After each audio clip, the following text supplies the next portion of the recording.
أعوذ بالله من الشيطان الرجيم بسم الله الرحمن الرحيم وأنكحوا الأيام منكم والصالحين من عبادكم وإمائكم إن يكونوا فقراء يغنهم الله من فضله والله واسع عليم.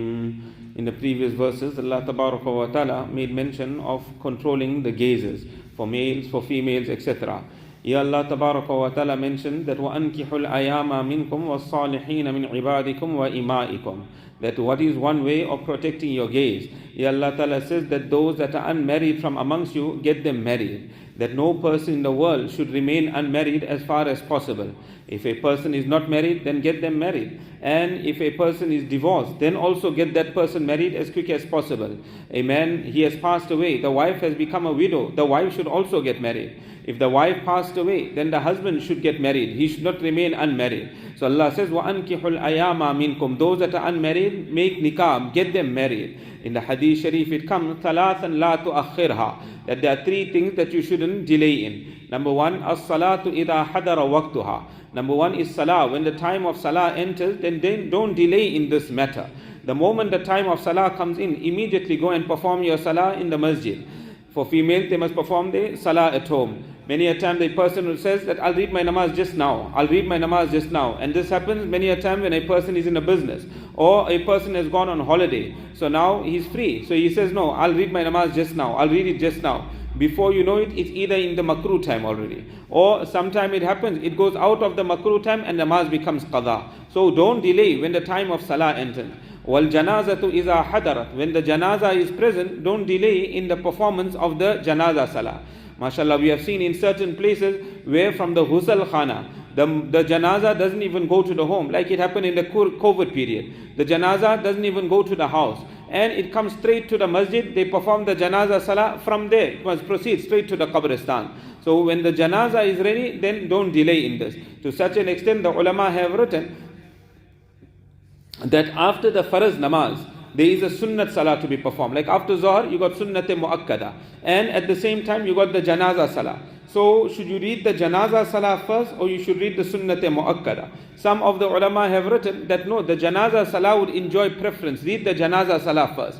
And then you read your sunnat muakkada. Although the fatwa hasn't been given on that. The fatwa has been given that first you will read your sunnat salah. You can't read nafil namaz when the janaza is waiting. So after the sunnah, you read the janaza salah. And then a person wants to read nafil, then you read your nafil. And the third thing Nabi sallallahu alaihi wasallam mentioned, that don't delay in والأي إذا وجدت لها كفء. That an unmarried woman, when a match is found for her, then don't delay in the nikah of that woman. In another hadith, Nabi sallallahu alaihi wasallam mentioned that when you get a good proposal and then you don't get your daughters married, takun fitnatun fil ardi wa fasadun arid. That there will be fitna, there will be fasad that will spread in the world. Not only for males, but even for females. Not only for female, but even for male.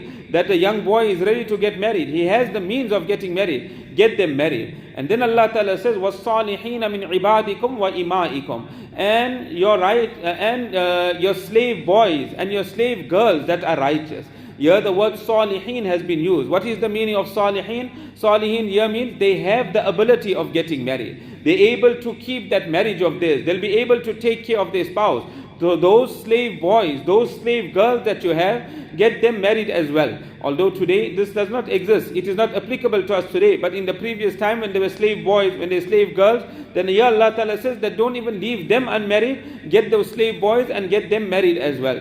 Now a person is going to worry that if I'm going to get them married, what is going to happen to their expenses? Now they got a house to run, they got lights and water, they got food, all this they must now worry about. So all the burden is now going to come onto me. So Quran says, إِيَّكُونُوا فُقَرَاءَ يُغْنِهِمُ اللَّهُ مِنْ فَضْلِ. If they are poor, Allah Ta'ala will make them independent out of His grace. Allah Ta'ala will either increase, who is the head, Allah will increase his rozi. So he thinks it's mine, but actually he has increased in your rozi because they are now married. So you can now spend on them. A man that got 6, 7 children in his home, Allah will increase the father's rozi. But where is it coming? It's coming because of those children. Allah is putting it there.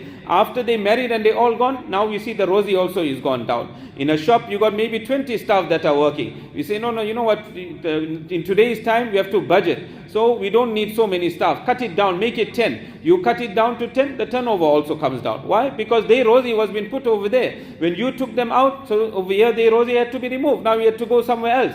So here also Allah says, إِن يَكُونُوا فُقَرَاءَ يُغْنِهِمُ اللَّهُ مِنْ فَضْلِهِ. If they are poor, Allah will make them independent out of His grace, and Allah Ta'ala will make them independent out of His mercy. Wallahu wasi'un alim. Allah Tabaraka wa Ta'ala is the one that grants in abundance, and Allah Ta'ala has full knowledge of everything. In one hadith sharif it comes, Nabi Kareem sallallahu alayhi wa sallam, he asked Hazrat Ikaf radiallahu ta'ala, a sahabi. The narration comes in Musnad Ahmad. He asked him, did you make nikah? Are you married? So the sahabi said, no, Ya Rasulullah. So he asked him, do you have any slave girl where you can go and fulfill your desires with a slave girl? It is permissible. If a person has a slave girl, then he can fulfill his desires with the slave girl. It is totally halal for him. So do you have a slave girl that you can fulfill your desires? He said, no, I don't have a slave girl. Nabi Kareem sallallahu alayhi wa sallam mentioned, do you have the ability of getting married? You have the wealth, can you get married? He said, I have the ability. He said, then you the brother of shaitan. You never got married, you have the ability of getting married. And then you didn't get married, you are the brother of shaitan. This is, Nabi sallallahu alayhi wa sallam said that this is my sunnah, that a person he makes nikah, a person he gets married, this is my sunnah. Why did Nabi alayhi salam tell him that brother of shaitan? Because if a person has the ability and he doesn't get married, and the desires of a person now increase all the time, it's going to take him into guna. So perhaps Nabi alayhi salatu wasalam saw that this sahabi, he has the desire, and that desire is going to lead maybe to guna. So Nabi Kareem sallallahu alayhi wasallam told him that you are the brother of shaitan. So where a person has the ability of getting married, he must get married. And if a person doesn't have the ability, then Shariat has given us the solution to that also, that a person should now control the intake of food, that start keeping roza, and consecutively must keep roza. Not that he keeps one roza and then he misses it, and then he keeps another one every alternate day, not even that much, but consecutively he will keep roza, so that the desire that is there, it is totally crushed and it is totally destroyed. We'll continue from there.